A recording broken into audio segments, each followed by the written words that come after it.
CNN and BBC messaged me. And they were saying to me, look, we want to do a buyout clause for them for the photos. My friend Roxanne, who's a video producer, she shouted me and saying, oh, Zek, I need you for a scene for Skepta's Eyes on Me video. Matt Walker, big shout out to Matt. Don't network for the sake of just being a desperate networker. Be a smart, strategic networker. Someone who understands, someone who sees the fundamentals in other people. Remember, when you meet people, everyone's going to have a different approach to how they are as a person. I always say this, don't go by the first impressions, go by the second impressions. Those days was about, if you capture the culture, you capture the moment, and you capture it through a good shot, that's it. I had that was quite major, which obviously it still holds heavy to my heart, is where's Cadet's video for Slut. Somewhere in my head, I had this saying, one day I'm going to be in the industry. I don't know how, I don't know where, but somewhere, someday, I'm going to be there. How do you break into the creative industry? And how do our experiences shape our careers? Welcome to the podcast that asks the most influential creatives how they got the role that ultimately changed everything and what proactive tips others can adopt to get the picture. I'm your host, Kiosa Sukami, and this podcast series is brought to you by London Podcast Studios. In this week's episode, we welcome British Arab photographer Zek Snaps. Zek has been a prolific photographer over the years after purchasing his first camera at university. Initially getting his break covering events, Zek has gone on to photograph the likes of Akon, Krept Konan, J Hus, Central C, Skepta, and pretty much every British artist you can think of. Zek's endeavours has led him to adapt into new skills such as creative directing, and he's now editor at Nigerian-based publication Guap Magazine. Welcome to the studios, Zek. Thank you so much for coming. I hope that intro did you justice. There's a lot of things to cover there. No, wasn't I it? mean, it's a pleasure. Absolute pleasure to have me on this. So thank you so much. And obviously thank you, because I know the excitement through the process was very, very difficult with you when you was talking to me about it. So I'm very excited to have a part of this great podcast and what it's going to be for. Thank you so much. How's your week been going so far? I know you're a very busy guy. I mean, it's been all right. It's been all right, just back and forth, sorting out stuff with people. Had 2 shoots. One of them was actually with Bella Shmurda for Deeds. That was pretty cool. Yeah. That was wrapped up in I think an hour and 20 minutes. Wow. So it was pretty straightforward and straight. That was good. That was like my first, obviously, studio shoot in maybe 4 or 5 months, because ever since, just getting into the lead role of just being in the magazine, it's just been crazy. Like, you don't really shoot as consistent as you would, because you're bringing other creatives involved now to like lead the way. So yeah, it's been good though. Brilliant. So before we get into the nitty-gritty and kind of talk about your work and share all the main stuff that you've done, we really want to find out a little bit about you, because the aim of this podcast is to tell your story, but also inspire others that could potentially be looking at your role and thinking, maybe this is something that I want to do, or they could be already be working in it and, wondering, is there something I may be doing wrong or something I can improve upon? So we definitely cover all of that, but we really want to find out about Zek. So do you mind starting off from the very top and letting us know where were you born and raised? Yeah, man. So obviously I was born and raised in an area called Ilford. So it's like Greater London / East London, or Essex partially involved. So it's kind of like between, I would say, the sides of Stratford towards like Barking and Dagenham. Very multicultural, very, very multicultured. It's a very Asian dominated area with prominent Congolese people as well. Okay, yeah. So like shout out to Seagull, shout out to like Python, who's the founder of Black Box TV, couple of like other the great musicians like we had in the area as well. Daff as well, who's like one of Ilford's legends, like he's super sick. And obviously Potter Paper, who's from Barking. Potter's like one of the OGs as well. He's like doing his thing at the moment, representing, the IG postcode. So he's doing good things, man. He's doing good things. Brilliant. And then obviously you're from from Arabic background. Do you mind telling us a little bit about how that was for you as your culture growing up? Yeah, man. I mean, obviously both my mum and dad are from Iraq. So, and obviously Arabs, like all cultural entities, they're very super strict.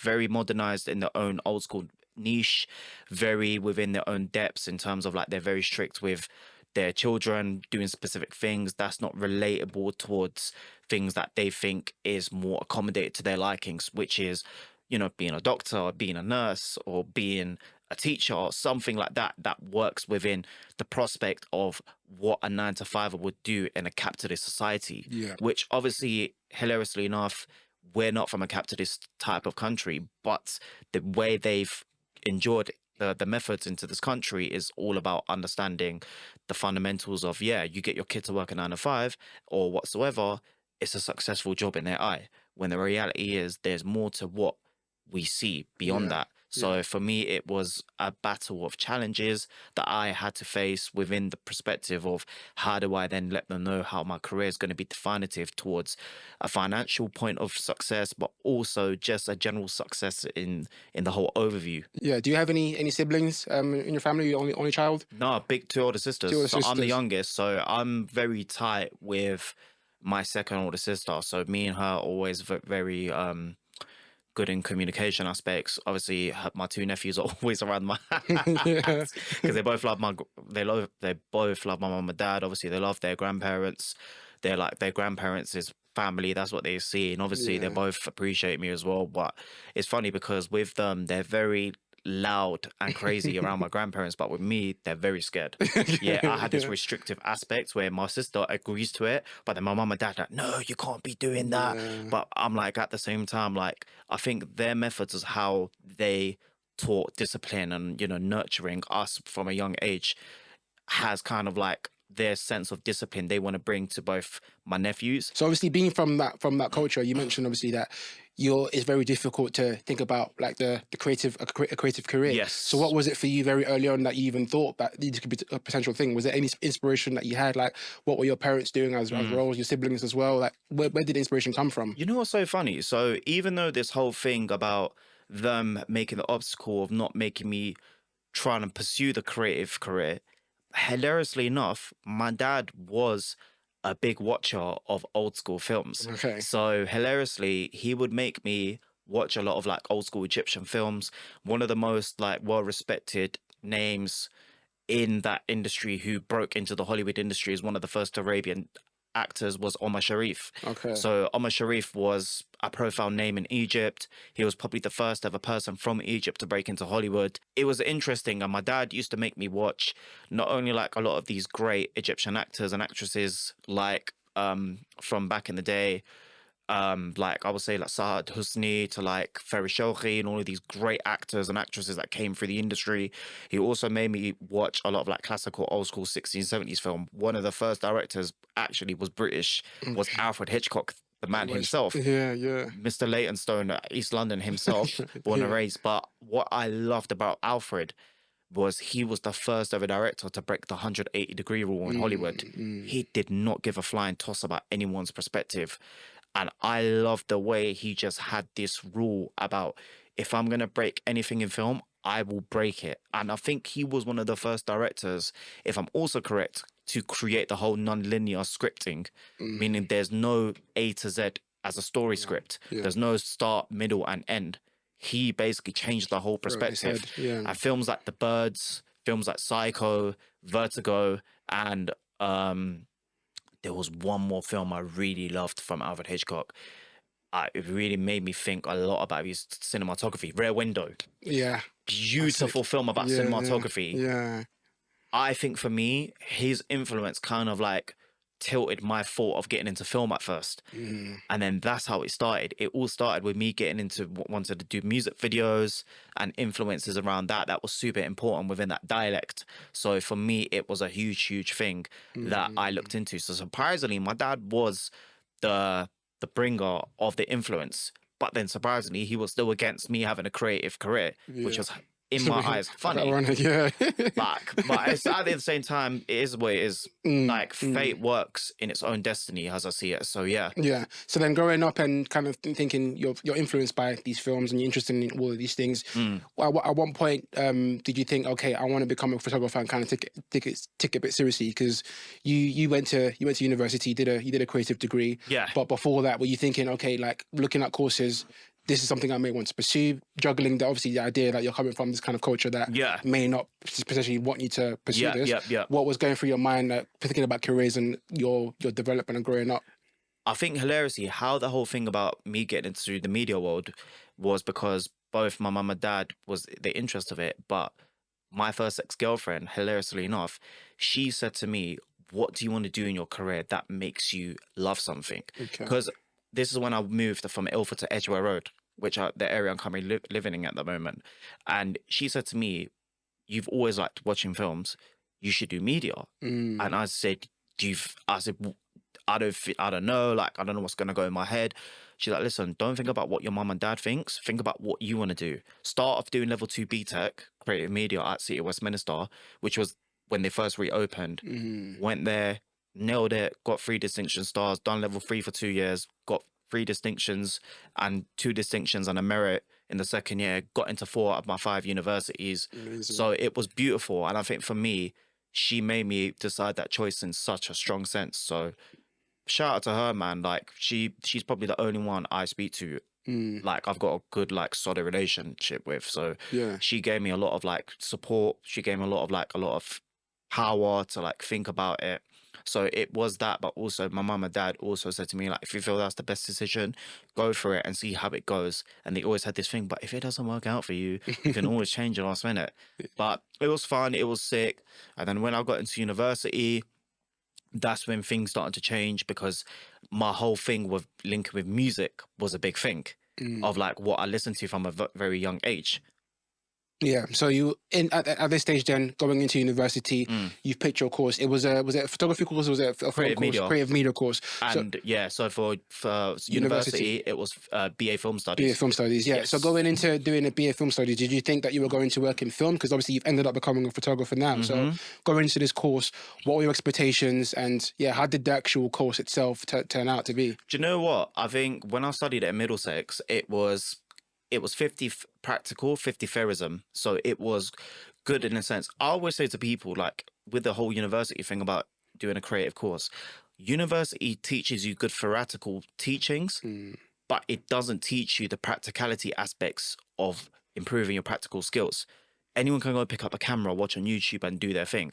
It's just about how you take in the knowledge and bring the knowledge to life. That's how I see it. And also, uni does not teach you about the fundamentals about networking as well. Networking is a self-taught skill. It's a self-taught initiative. You have to teach it to yourself and break through your shell, depending how you are at first, if you're introverted or extroverted. It all depends. But the influence is strong, because I think how it came, because when I was into the film industry, when I was into it, I really wanted to do music videos, because I was a big lover of grime. Grime, if you're from East London, grime is a big thing. 100%. Listening to, like, so Wiley, to Dizzy, to, like, Roll Deep, to, like, Meridian Crew, to, you know, what's the name? OGs, Mucky Wolfpack, Rough Squad. It's crazy when I was, like, listening to these people. And somewhere in my head, I had this saying, one day I'm going to be in that industry. I don't know how, I don't know where, but somewhere, someday, I'm going to be there. And I kept that mindset to myself till this day. Yeah. And even all the artists I met, like, you know, the likes of, you know, Gets, P Money, whosoever, and I've worked with all of them in certain things, whether it's shows and that, it's surreal, because I used to listen to these people, but they're now just working them on a humanistic basis. It's beautiful, because you get to see their human side of things. And I always say celebrities always have a human side to them. Never play it by their celebrity status. Always respect who they are as a human being first, and see how they are, because on a day-to-day basis, they're like us. They go through stuff, they go through mental problems, they go through barriers, they go through situations they need to comprehend with. They're like us, day-to-day basis. They live to live. That's what their thing is. So for us, it's like, I had this feeling something was going to happen. Yeah. So when you were on the course and doing film with this at the back of your mind, were you doing anything actively to kind of pursue this, or were you really focused on this film degree to kind of get what you need from it and then move on to the next thing? Yeah, and I mean, Juice will tell you, bro. Like, bro, he used to see me. I used to skip seminars. I used to skip lectures at times. I would also be doing, like, projects in uni between that. And one of the first, like, I worked with a few people first. So it's crazy how it first started. So even before working with these people, how it started was one of my good mates I grew up with, Zubair, who was, like, from my area in Ilford. He moved to Vauxhall, I think, around 2010 with his mum and his brothers and sister. And then I remember randomly hit me up one time during like the start of uni. So to me, how's the family and stuff, and we were just catching up on a casual basis. Randomly said to me like, "Do you know an artist called Paigey Cakey?" And I said to him, "Yeah, like what about Paigey?" Yeah. That time Paigey was hot. Yeah. She just came off the Waterloo Road hype. She was doing her stuff in the music. She was killing out like the shows, the clubs, everything. Like people were booking her left, right, and center. So she was the hottest of hot favorites. Yeah. And I was like, yeah, like, what about her? Blah, blah, blah. Like, I had this adrenaline of excitement. It was like, oh, you know, I do personal training for her and her cousin at my gym. I was like, so random, isn't it? Yeah. So freaking random. Like, what the hell? And he said to me, oh, do you want me to put you in contact with her? At hindsight, I was like, is it worth doing it? Because I don't really have a portfolio. But then, word to my guy, Sheila, the risk is proof. Yeah.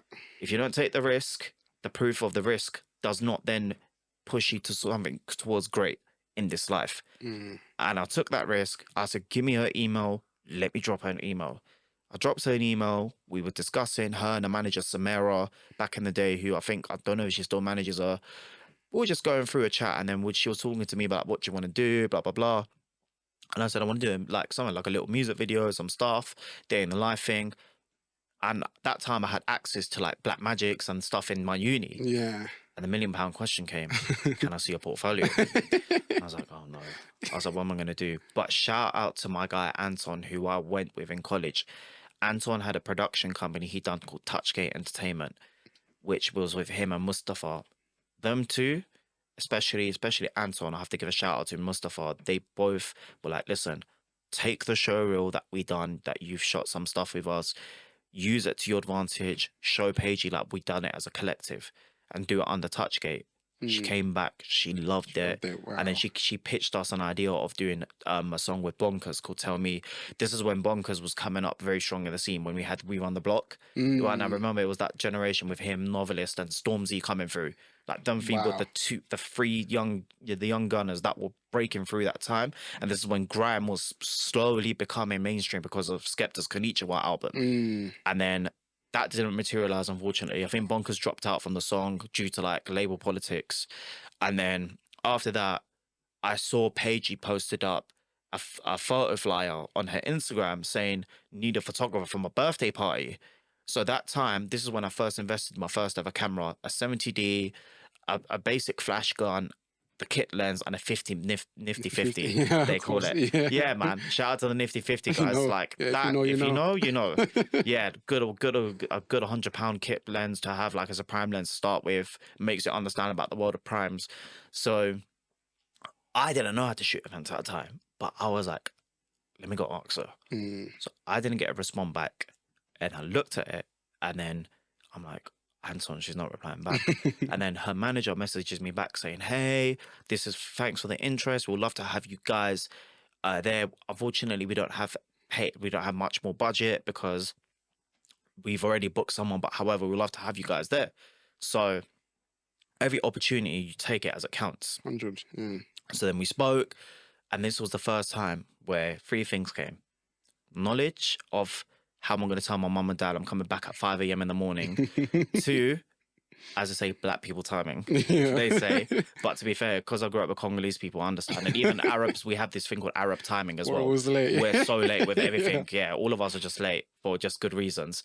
But when we're late, it slaps. Yeah, it goes off. Coming in style. Yeah, man, and I love it. I love it, to be fair. And it's great. And I think, thirdly as well, it's coming late. Yeah. Oh, I'm going to be there at 10 p.m. She comes at 2:30 in the morning. Oh my God. Yeah. But that event, I remember it was in one venue in Holloway. Me and Anton agreed to it. I thought I was going to do it by myself. Then Anton was like, no. He goes, I'll do filming, you do photos. And then he just taught me super basics of like how to shoot with the flash and that. And I just put everything on auto that time. And then I was like, yeah, let me freestyle, inshallah, this. And then went there. It was fun. I remember meeting like Miss Banks was there before everyone knew who Miss Banks was. Karma Cruz, Nathan Hector, before Nathan was probably one of the most pivotal people that came into my journey. And a couple other people saw like Jordan Morris, and Chip was there, Merkston. So sick that night. Yeah. It was such a sick night. And then that's where I met my first two brethren who I first rolled with, and they brought me onto their journey. Risky Javan and Shy Mercer. Okay. Shout out to both of them, man. Honestly, I remember Risky was just there chilling with his brother, and he was just like this guy with a vest with like bare tattoos on his body. I was like, why is he looking at me with such a mad, intimidating look? He's like, yo, broski, come here, please. And he was like, oh, can you get a photo of me and my mandem, please? And I said, yeah, cool. I took a photo and I showed it, and he's like, yo, this is wavy. He's like, how long you been doing photography for? And I said, oh, this is my first day. He's like, what? He's like, what? He's like, no. And then he boosted my confidence. Yeah. Because I was quite shy to ask people around. And then he got me around. He's like, yo, Paigey, bring your people. Let's get my boy Zek taking photos with you. And he got me to the front. He was pushing me. He's like, Zek, do this, do that. Yeah. Listen, he is one of the most important people. You had pretty much already built like pretty much of a quite a decent network. Yeah. Very early on. Yeah. So then leaving university then, were you pretty confident that, okay, like I'm gonna be able to find my feet, get on the ground, and actually get going? Or how was it for you, like leaving university straight away? Like, was it did you have any difficulties finding roles, or like you said, like it was just a case of just like one thing led to another, or you meet one person and down to networking, you're then being put in front of other opportunities? I mean, to be fair, it was interesting because when I was in my uni, there was like 3 of my lecturers, they predicted me to fail. And one of them, a guy called Eddie McCaffrey, proper Irish guy, like so cool, mad. Like he's a big producer in like the advertising industry. He does adverts for like for Hyundai, Honda, Formula One and stuff. He was like, where you been? And I said, he took me to the room one time and I told him the whole situation of what I've been doing the last year and a half. He's like, you're gonna go fucking far, mate. You're gonna go far. Yeah, like you're gonna go far in this. He goes, keep doing what you're doing. And I said, what do you mean? I said, you're probably the most strictest guy and you're telling me that. He goes, no. He goes, remember, I told you this from the start. Your network is the biggest thing. And he told all of us from the very beginning, to a lot of us. And that's why even till this day, I remember it was so funny. I dropped him an email like end of last year. And then he randomly messaged me the other day saying, let's have a catch up. And then he was saying to me, oh, I want to bring you down to do a guest speaking for like one of our lectures, of our talks in uni. Full circle moment. moment. It was crazy, man. And like, big up Eddie, man. I think he was the only person in the course that believed in me. Yeah. And he saw the vision. So it was super sick. And then I think after that, the first, I would say 2.5 years from 2015 to 2017, 18, it was interesting. I had to do a lot of things for free. And I had to do a lot of things to network in order to be in people's pockets and that to see what I was about. So that was the most important thing. And I think for me, I had to learn these things throughout the time. Do you know what was so great about that generation between 2015 to 17? Between like the drill and Afro swing generation? Everyone was trying to hustle in the places like Shoreditch and Co.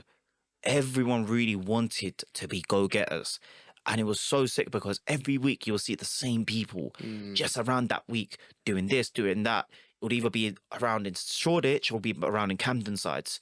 And I remember like people like Sick a Bit, like Mads had his events company going on. You had Seshi with I Am Next going on. Couple other people were doing their things like MOE Presents. Like so much of these places that were showcasing these artists and stuff with like 100 people and that during those days and like Shoreditch and that. It was pivotal because you would see who was like really the go-getters. You would see who would be about it. And then when artists start to do their headline shows, I remember Central Seat on Hoxton Bar Kitchen for the first time. That was like 150 people. And this was when before he done drill music and he took a break. Crazy. Same with, I remember DBE when they done 20 Hoxton Bar Kitchen. They brought artists like Abracadabra. All of these upcoming artists I've never heard of in my life. And then that was their first show. Like I saw them like when Nathan was hosting that show, it was jam-packed. Remember, Young Bane was there, so much other people. And now to see the transition of like me, for example, being one of DBE's photographers, seeing them sell out the O2 7 times. Yeah, crazy. I think it's 7 or 8 times consistently from that time when I saw them witnessing at, Hoxton Bar and Kitchen, and Nathan brought me in to do their first official show at O2 Islington. And thanks to Nathan, I brought in that opportunity and he helped me optimize it. It was sick because seeing the evolution of certain people and seeing how now everyone's transitioned from like being in one place to now going to their own separate journeys, it's incredible how things have changed in the last few years. And I actually missed those days because those days was about if you capture the culture, you capture the moment, and you capture it through a good shot. That's it. No one really cared about the creative process of it. Yeah. Now things have changed. Everyone cares about the creative process of a shoot. What type of shoots are you doing? Is it exciting? What do you bring to the table? And I think it's because a lot of the new generation of photographers, they brought that excitement into it, which is sick as well. Back then in my generation, which was like the Ashley Verses, the Vicky Grouts, the Ray Fiascos, the Courtney FPs, all of these people, it was just about capturing that right moment for the culture. If you was there, you was there. Yeah. That's why for us, it was pivotal, those moments. You make your mark there and then you let people know the relevancy you have till today. Yeah. But how do you continue from it? I remember every time like a big event was going on, I would quickly just go to your Instagram because I knew like within 24 hours, 48 hours, he's gonna have all the pictures up already. So you were very efficient with it as well. How did you make the transition from like doing events to, you know, a lot more other things like fashion, cover photos, stills, all that kind of stuff? It's weird because music transitions into those places. So I remember when I started to do a lot of behind the scenes videos. So my first ever 2 behind the scenes video was, I remember director Frost, shout out to Frost, he brought me on to this song where it had Wretch, Devlin, I can't remember who else. It was Wretch, Devlin, couple other artists, and it was like for Boss Bath's record label. Can't remember the record label back in the day. And it was like for this album they done. And then that was one of my first ever video shoots. And then I remember the second video shoot I had that was quite major, which obviously it still holds heavy to my heart, is with Cadet's video for Slut. And obviously that played a big part because that was the day I met Rashid from Link Up. That was when I met Joey Clipstar. And also that was when I met Cadet before, when he first performed at Cafe 101 on my boys event for Eddie. And I remember like, this is when Cadet first came back. I remember this is like, I think he came back from like 4-6 year break from music, came back, didn't have no songs. And he played a grind beat and he got like 8 reloads. Crazy. He went mental. And then everyone was like, oh my God, it's Cadet. And then I remember I took the pictures of him and I sent it to him and he's like, yo, this is crazy, blah, blah, blah. And then I remember like, it's crazy because I've still got the DMs till this day. One of the most craziest things he said in that whole thing was, performing like that is what keeps me alive, my brother. Crazy. That whole quotation sentence holds heavy to my heart. Yeah.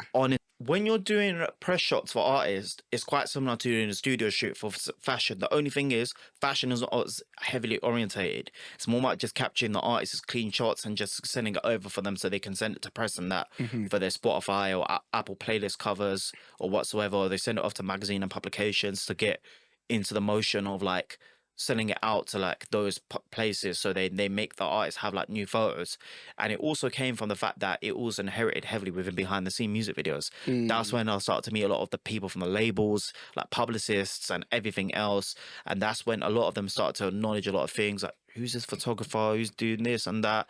And then everyone would see, I think the thing about my behind the scenes stuff back in the day, it was quite interestingly conventional in a storytelling way, rather than just being, oh yeah, here's behind the scenes and that's it.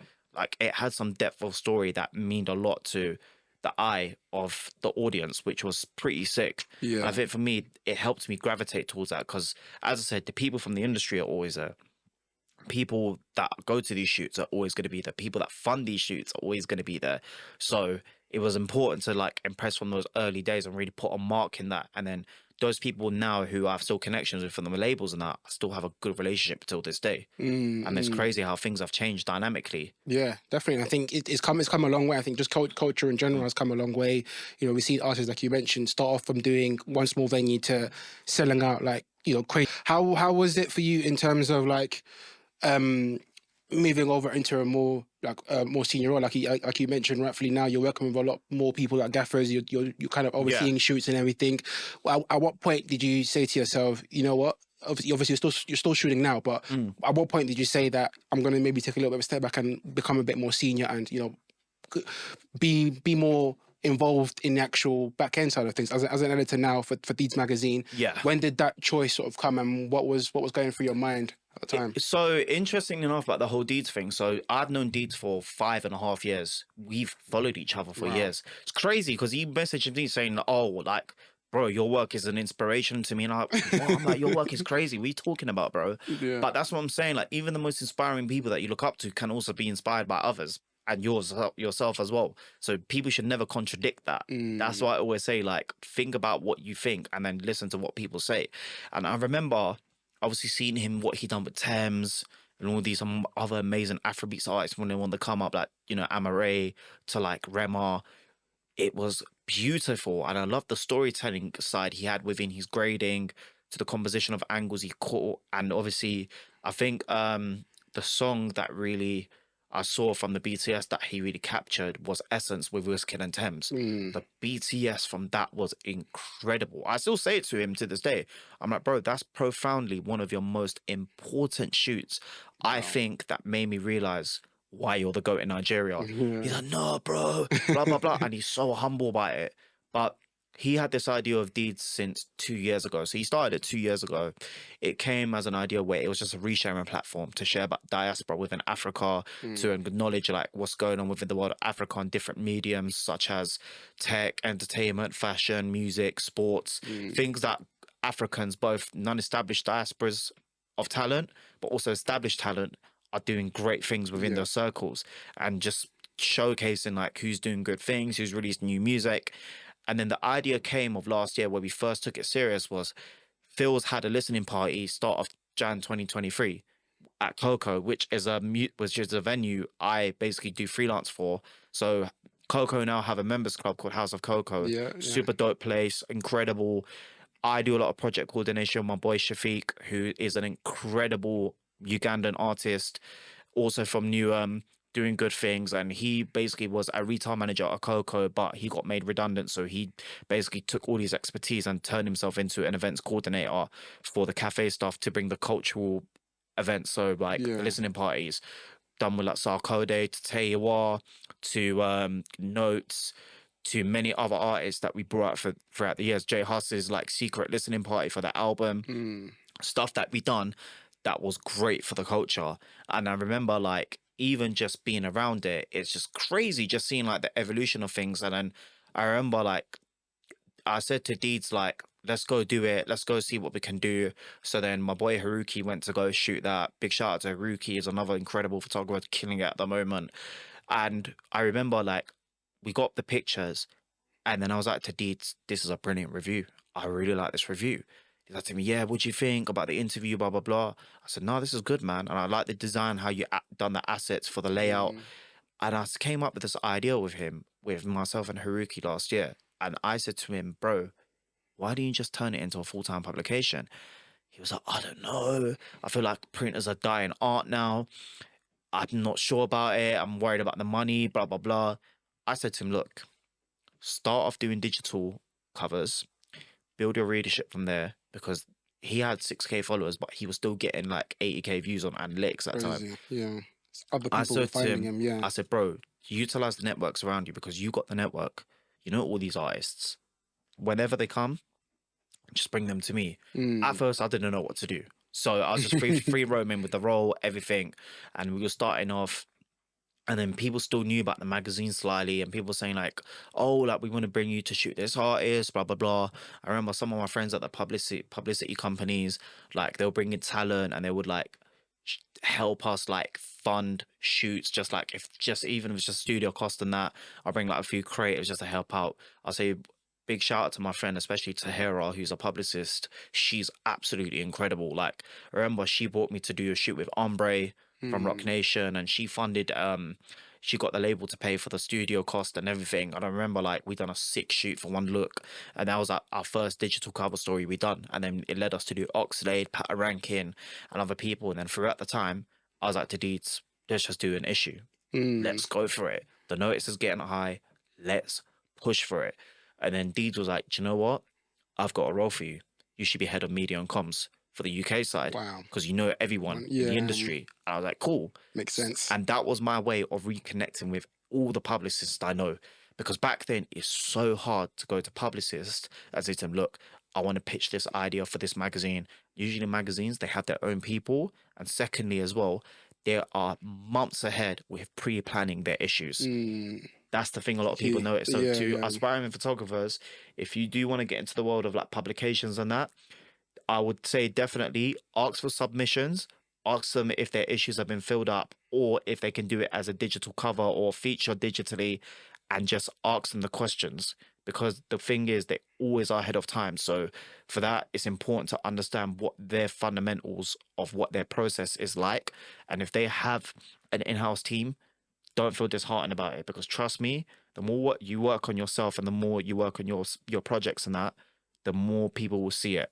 That's how I then deeds came into play. Until now, like I've pre-planned a lot of shoots coming up with other publications and stuff, and now it's led me to like reconnect with other magazines as well, because now they're seeing what I've done with deeds and like, yo, this is mad. Sick, This is crazy. Yeah. So then, speaking on like maybe other photographers that are aspiring up, and you mentioned the processes in general. Yeah. Do you have a set process that you kind of follow as a photographer? Obviously, that may be different for an event compared to a fashion shoot, but is there a standard procedure that Zek takes? I've got this brief coming in.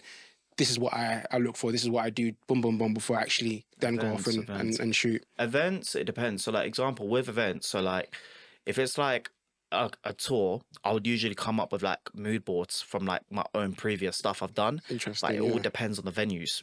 What I'll do is I'll go to sound check and I would analyze the venue. Nice. And then check if there's a photo pit. What's the lighting process like? I always speak to the lighting tech people, coordinators, and the set design. If there's any set production, everything like that. It's super important to understand my limitations. If I can go near the side of stage and everything, it's super important to know these things. And also the type of lenses I need. Like, do I need like I need 2-3 zoom lenses, one for like wide, one for like close-ups, like a 70-200, 24-70, 8-15 fisheye. And do I need my flash gun for like behind the scenes, like backstage, and then when doing like the walkouts? So if these things are so important to like really integrate into your thought process. With fashion editorials, it comes from many influences. It could be from like paintings, it could be from like previous photo shoots, it could be from like Pinterest. You can go for magazines that you read a lot. So in the last 2.5 years, I started to take my magazine collection serious, and I look at a lot of like publications like Wonderland to Clash to like Galore, what's the name as well, L Mag, British GQ. I look at all of their styles, the connotations they do, the set design they do inside of the infrastructure of the publication. Sometimes me and Deeds will go back with the design team, like, this is what we want for issue 1. I don't feel like this suits that. I feel like this logo is dismantled in the wrong color. I don't think this is correct. Like, we are super strict. Deeds has his own sense of strictness, and he can be stubborn with himself, but also I can be very like stubborn within myself as well.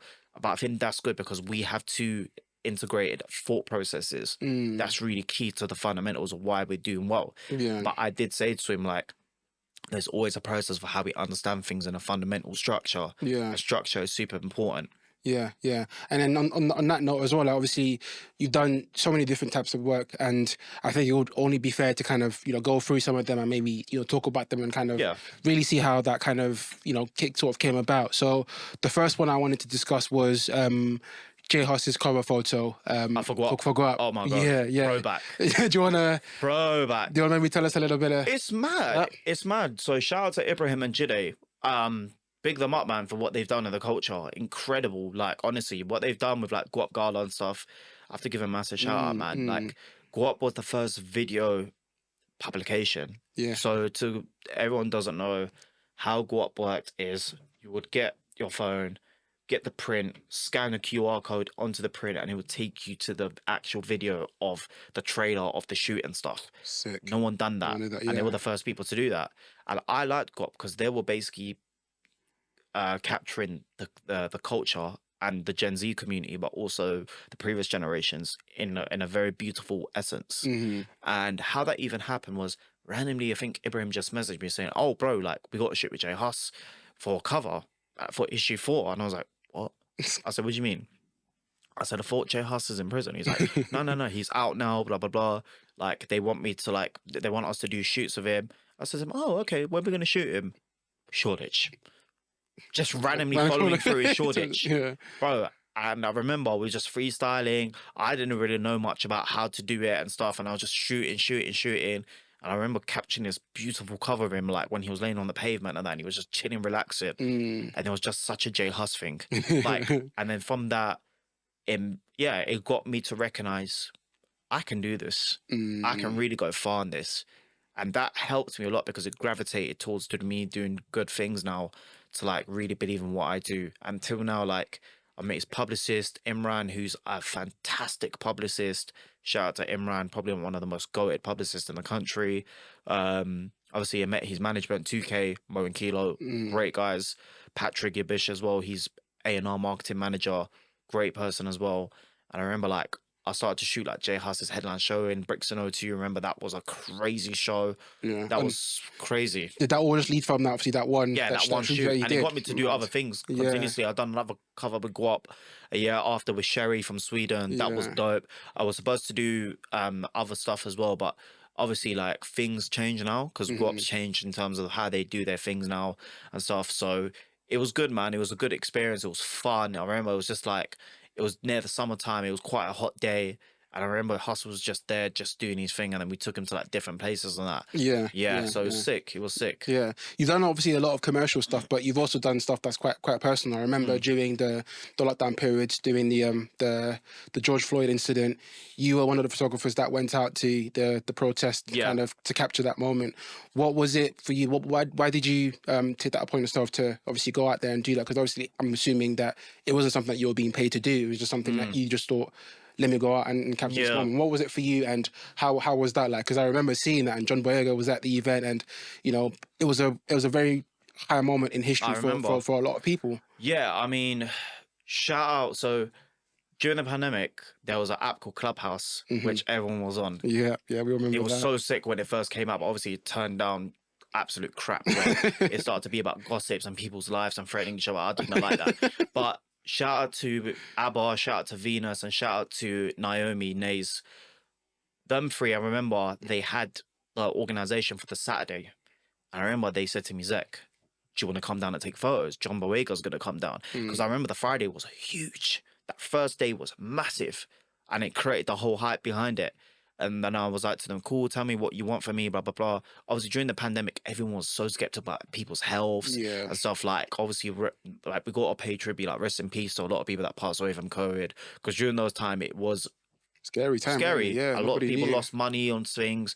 Businesses were either like going down, but at the same time, it was an opportunity for people to use their money to like invest into things like stocks and stuff. So it was a good time in terms of like understanding things, but also bad times for people that they lost families and friends and stuff, and they lost a lot of their businesses and stuff. So it was tough times. So we have to remember these things because it was pivotal to a lot of people's journeys as well.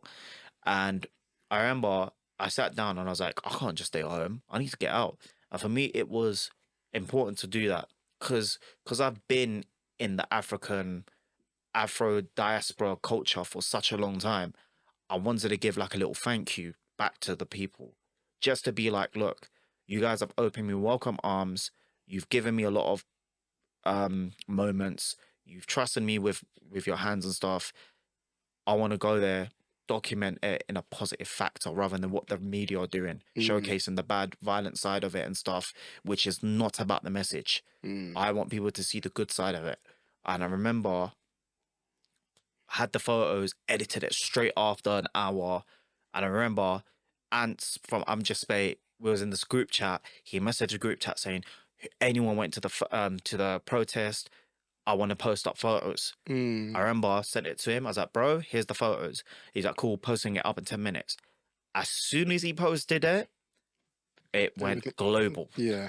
It went crazy. Shout out to him as well, man. Like, honestly, Ants helps me a lot on that. But also shout out to the other photographers, Miss Anne Harmon and Samakai. They were also part of the whole protest, and they captured some important moments. Kai's like one of my very, very good friends, and I remember like he's great at capturing protest photography. He's amazing. So we was just chatting about it, and then I remember like I went to the Sunday as well. That was crazy because I think that was the day where I captured Madonna and that she was there. So much other important people, and I remember the photos just went crazy for like 2 weeks. Yeah. Everything was going up. Yeah. My likes, followers, everything.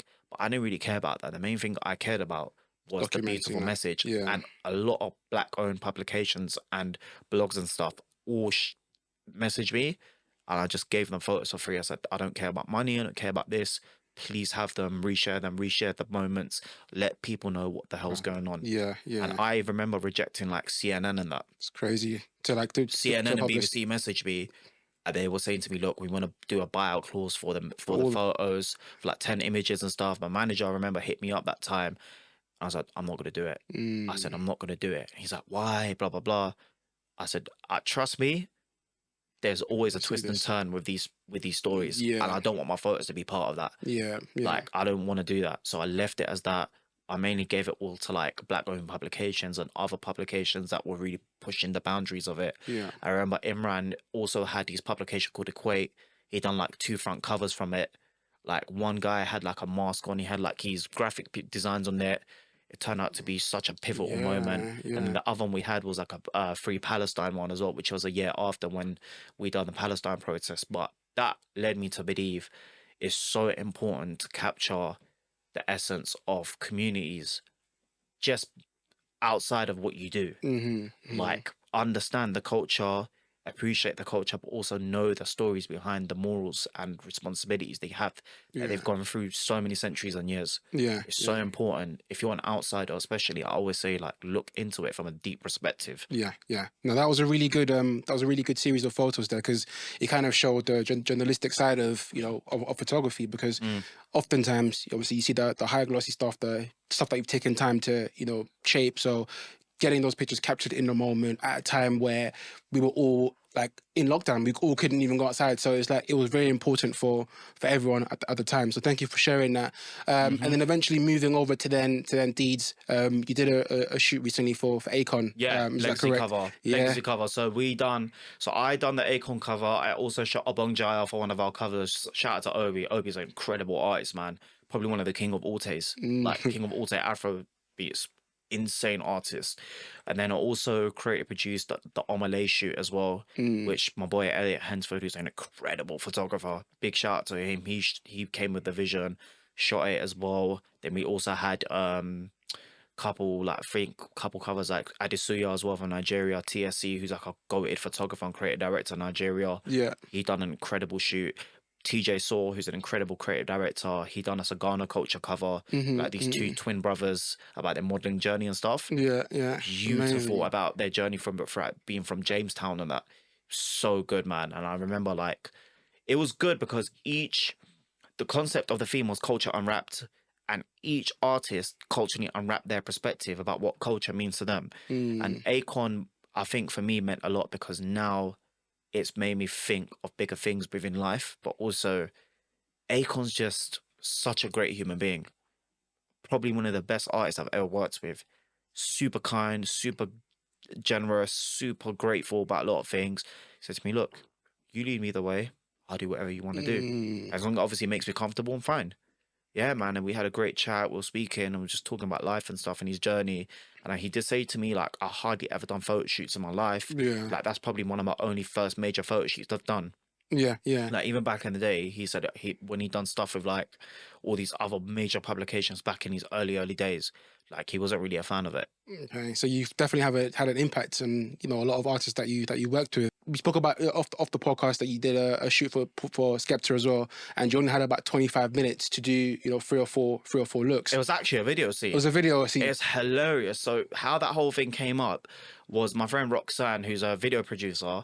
She shouted me and saying, "Oh, Zek, I need you for a scene for Skepta's Eyes on Me video." Matt Walker, big shout out to Matt, who's an incredible director, Big time, yeah. big OG director. He was like, he needs someone down there to do an actual photo shoot for Skepta for a scene. Let's book you the studio. What type of lights do you need? Blah, blah, blah. I told her, this is what I want. This is what I want. And then in my head, I was like, am I just doing a mimic video shoot? Am I doing a mimic photo shoot? What's going on? And I remember his stylist brought out a whole reel of Bottega, like, Crazy. Came out with the crazy reel. One of the representatives from there, his management came there. I remember we done the shoot in 25 minutes, 3 looks, bang on. Like, Crazy. he knew what to do. Yeah. He knew what to do. And then straight after that, we just kept in contact with the management and stuff before he created Big Smoke with Greatness Dex. And then I remember in partnership with Havana, they done like a dinner as well to celebrate like the partnership and stuff. That was really dope. I remember like captured that as well. Then also had the Amazing. opportunity to like shoot for him at Wireless as well for his headliner in Yeah. 2022. That was sick as well. So you continuously like work with these people. Once you've done like a job with them, essentially, you then go off to continue doing some more thing. I remember you say off comment that you're even going on tour with Skepta soon. No, Akon. Akon, sorry. Yeah, Akon, You're even going on tour with Akon soon. So it must be like a really exciting, you know, place for you to be at the moment. You know, having come all these years, you know, done all these shoots, it's definitely come sort of like full circle. So just to kind of wrap off this a little bit and here before we move on to the next segment, Yeah, of course. are there any sort of like proactive tips that you can give to other photographers? I think from what I've seen of you, one of the key things that I've noticed is that you brand yourself really, really well. From the very get-go. We've always known Zek Snaps is, you know, Zek Snaps, and he's done really, really well and showing us that this is his brand and this is what he's all about. So do you have any tips that you can share with photographers maybe on that note, maybe about branding? I mean, find your style. I think people overthink about finding their style and like be like, oh my God, I need to find my style. Don't panic. It's a process. Acknowledge it, find it slow by slow and see what suits you best. But also don't be a copycat. Be an originator of your style. There's a difference. Yeah. A lot of people try to copy others, but then also you can take inspiration. That's fine. Inspiration is a good thing. But also take it to your own segment and try to see what fundamentally suits you well. Utilize everything around you. Utilize the internet around you, the YouTube videos, everything. Just take your time with it. Don't rush it. Like, I feel like people just have this panic mode about, oh my God, I need to find my style. I don't know what I'm going to do. It will naturally come. Yeah. We all think that we have to... Yeah, we always think that we will have to kind of get to a certain point at a certain time, but these things take time. And then when you do find your style, market it and brand it to your name. Be a brand and be a name. When I mean brand, have a business initiative. Understand the fundamentals of being a business as a photographer. How do you keep consistent work with clients? How do you then make sure like your sustainability is on a high with people? How do you then make sure like your work is on a great notice? Do you need a website? Do you need to create a deck for your work? What is it that's fundamental to your sides that you need to push through in order to be the brand itself? Also, just go out to places and be a very smart networker. Don't network for the sake of just being a desperate networker. Be a smart strategic networker. Someone who understands, someone who sees the fundamentals in other people. Remember, when you meet people, everyone's going to have a different approach to how they are as a person. I always say this, don't go by the first impressions, go by the second impressions. First impressions, we always sometimes misidentify people's mood swings and emotions at the first time. Maybe the person you thought was a bit of a, you know, a bad vibes energy type of person, they could be so great for the next time you meet them. Yeah. You might have been having an off day that time you met them. Yeah. Exactly. I always say, like, remember also, some people like to talk, and some people like the short talk and like more action. Just go by their energy perspective, but also as well, if you are someone who's introverted and someone who's quite shy to network, go with people that know how to network. Take their teachings and understand what they do and learn. And just teach it to yourself and take those ways of how they process things into your own style. That for me is an important thing. Network is a skill. It's not just there just for the sake of being there. It's an actual skill. You need to acknowledge it. Like they do say your network is your net worth, but also your network is what generates your generational wealth in the long-term process. So you got to build that very exactly. It's very good solid advice that you're giving the photographers there. And last one, remember, don't take rejections as no as a serious thing. Flip the no as into next opportunity. Because it might not be just the right time or the... Exactly. Yeah, rejection's a big thing in our life. It's always a big thing. Yeah. Fantastic. So I'm going to just quickly move over to the final segment of the podcast, which is the game segment. Bit of a relief there. So the idea of this game is to play 5 films and TV series clips that are blurred out, and you have to kind of just guess it purely from the audio only alone. So obviously you mentioned earlier in the podcast that growing up you kind of he had quite a influence on films. Hopefully, we've done justice in terms of the selections that we've got here for you. I watch so much films today. I keep forgetting what the synopsis could be. All right, so we're gonna play the first clip for you. Well, what I do is I look a woman up and down and I say, "Hey, how you doing?" Oh, please. Hey, how you doing? This is a movie, right? It's a Series. not movie, it's a series. Friends. Yeah. That's the one. I thought so. That was it. What was it that gave it away for you? How you doing? How you know? Yeah, classic line, isn't it? man. Joey Tribbiani. Yeah, man. All right, second clip for us, please.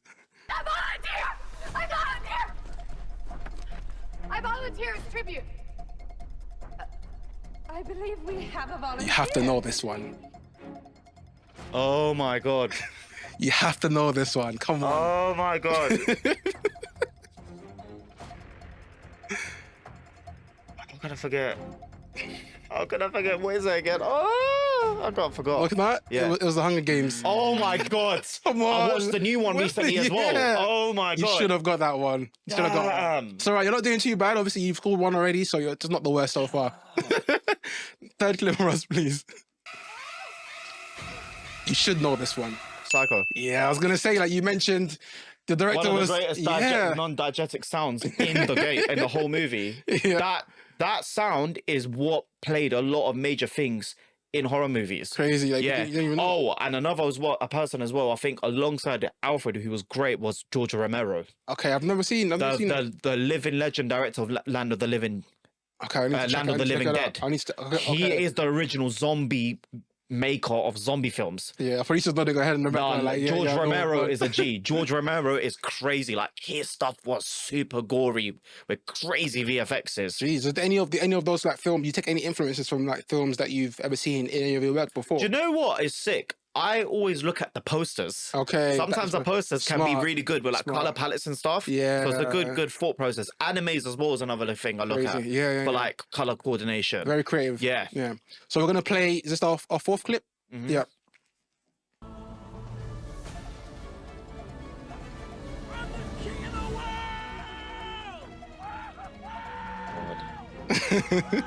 We've done a good job at zooming some of this framing so it's not too obvious. But that's a classic line then, King of the World. Oh my god. I forgot the film. This is what I'm saying. I watched too much films of the boy. I keep forgetting. This is another classic. I know it is Tell you what this classic. is? What is it? Titanic. That's Leonardo DiCaprio and shit. Yeah, yeah, Leonardo's version, yeah. Not too bad so far. So we're on 2 out of 5 that you've got so far. Okay. Our last final clip. Second key to success in this racket is this little baby right here. It's called cocaine. It will keep you sharp between the ears. It'll also help your fingers dial faster. And guess what? That's good for me. Yes, sir. Revolutions. That's it. It's the Wolf of Wall Street. Oh, yeah, you got that one. Yeah. What was it that gave it away for that one? Because you did it at a time when no one was saying anything. Leonardo. Yeah. I just know Leonardo's lines quite well. Yeah, he's yeah, very yeah. iconic with his lines. Really? Honestly, he has this thing. It's so crazy because I was watching this thing the other day on his YouTube short where they talk about actors with their most consistent things. They do everything. Yeah. Like, for example, Samuel L. Jackson says, "Oh, you blah, blah, blah, mother effer, blah, blah, Yeah, blah." Like, yeah. that's a consistent thing he does in the film. Yeah, no, it's true. Brad Pitt as well, he has a thing as well where he repeats something. Same with Morgan Freeman. Like, a lot of these iconic actors have a famous repetitive saying in their scripts and dialogues, which puts me into mind about it. Yeah. Well, you've done really well, to be honest. I You got appreciate scored that. 3 out of 5. So it's been appreciate great. Well, the worst person that was on the game to score 1 out of 5. Oh. So your knowledge there has been pretty I good. appreciate that. So thank you so much for coming on the podcast. Just one last thing I want to just wrap up on. Mm-hmm. Maybe we'll probably just touch on your mental health. Obviously, you've been in the industry for quite some time. You've seen people come and go. You obviously mentioned as well that Cadet played an important part of your life as well as Jamal as well. Yeah. So how do you deal with your mental health in this creative space that we're currently in? I mean, fun facts, and a lot of people don't know this, but some people do. I'm actually narcoleptic. Okay. So for those who don't know what narcolepsy is, it's a sleep neurological symptom that consistently makes you sleepy excessively through the daytime or throughout the nighttime. And there's different types of narcolepsy. You can have a thing called cataplexy, which is like a sleep attack. So I could just be like this, and I could be like that, and I could just randomly fall asleep. Wow. But the way I have it is my thing is excessive daytime sleepiness. So I could just have a conversation with you, and I could just go like that. Well, I'm glad it hasn't happened on the podcast. No, So because the coffee helps. The coffee helped. Shout Yeah, out to probably Ro on the chill back. up. Yeah, Yeah, the coffee helped. Yeah. But even that, it's so important because I feel like that played during my journey when I was on tours and stuff. And I think it played a big part. And I worry because even this week, because of how I had to stop fasting for a bit because it messed up my whole thing. Like, I was staying up for like sahur and that and going having food at 4 a.m. Then the next time I'll just like even when I woke up late the next day, I'll just feel sleepy as hell. And it messed me up badly. Like yesterday, came back from my job with Skechers straight away at 10 p.m. I went to sleep, and it was probably the best sleep I've had in weeks. Just because I feel like when dealing with these type of things, you have to understand your own health. You have to prioritize your own mental side itself. Both your mental and physical side. Yeah. And always like make sure you're intact of it. And please as well, people, like especially an important message to men. Don't be afraid to speak to others, man. Like, honestly, there's people out there that are very, very open to speak to others. This is why I respect women, because women can come and speak to each other about mental health. Men, I get it because of our alpha thought processes, our generational culture thoughts, and obviously where we're from. And sometimes if we have like alpha instinctive fathers, it sometimes plays a big part. Like, I remember I would be so uncomfortable speaking to my dad about mental health. Like, he would just brush it off. But then I think when I went through a severe situation back in 2019, like in a very, very big situation where, you know, there was a lot of suicidal thoughts and stuff going on. I remember one time when I was slowly going through rehab and stuff, and, you know, I was going through it for the start process. I remember my dad came in one time into my room, and this is when I was like isolated, didn't want no one to chat to me, stopped speaking to a lot of people because I felt like jobs were not coming in during that time. And I remember my dad came to me, sat down with me, said, I'm just going to sit down with you, talk to you about my story, about life, what I went through. Yeah. And even till this day, like, it's heavily taken a big toll on him and my mum. Both have PTSD, both like going through like so much things they've seen back in Iraq, like the war and everything. So it's crazy. It's crazy. Like, I always say to people, yeah, just take your health as a big thing. Just because we're young and we had this appetite of, yeah, just because we're young and we're still freely young and we got, you know, prone to like less illnesses. Trust me. Yeah. Trust me. I know the healthcare system in this country is not the best, but utilize the free healthcare you've got. And if you worry, try to get private. Private is not that costly. Go get an insurance company that can look after your health insurance. Research into it. And if you're worried about something that, you know, your GPs and that ain't telling you, go to a private healthcare. I'm telling you now, they will help you. But if, as I said, worst case scenario, go to your GPs, get a blood test done, get a normal checkup. It's better than not getting checked up. Yeah. Thank you so much for sharing that, Zek. It's been really good to have you on the podcast, and you definitely dropped a lot of gems there towards the end. Is there anything exciting that coming up that we can look forward to? Just wait. Yeah. Not giving away anything. Yeah, And just people wait. you mentioned before we had this call, like you look up to like the likes of Drake because they don't announce things, they just drop stuff. Drake and Kanye, they just drop stuff out of nowhere. So it's a famous you saying, embody them. but it's actually crazy. It's a famous saying when I was watching the documentary about the Three Kingdoms of China, the Han Dynasty, and there was this strategist general called Zhuge Liang, and he was part of the Shu Empire, and he would say, one thing that's super important to the dialect: do the unexpected, attack the unprepared. Wow. Yeah, It's a good saying. because that itself was is very, very powerful. And he says the wise think before they fight, the ignorant think to how to win. Yeah. It's a very thing to good thing to take off. And I was reading his. his whole dialects and stuff, but there's a book about him I need to read into. But I'm saying now, like, yeah, I would definitely say, guys, Chinese strategists like Sun Tzu, especially The Art of War, very, very good book to recommend. And The Ego is the Enemy as well. Perfect. Very good books. We'll definitely check that out. Now, if our audience want to find you, connect with you, where can they find you online? Yeah, man. I mean, simple. Zek.snaps at Instagram. Follow Deeds Magazine as well. So that's DEEDS Magazine. Follow the journey through that. And yeah, man, that's where you can find me. That's where you can see things going on. And that's how things are following through my journey. Yeah. But yeah, thank you so much. No worries. Thank you so much for coming bro. on the podcast. Honestly, it's been a pleasure to speak to you. And you definitely dropped so many gems there that our audience will definitely take away with them. No, that's big love, man. Thank you. One. Thank you so big much, love, Zek. man. Thank you for watching and listening. If you enjoyed this content, then make sure to like, comment, share, and subscribe to the official London Podcast Studios channel. If you want to join the creative community and find out how you can get the picture, then make sure to click the link in the description.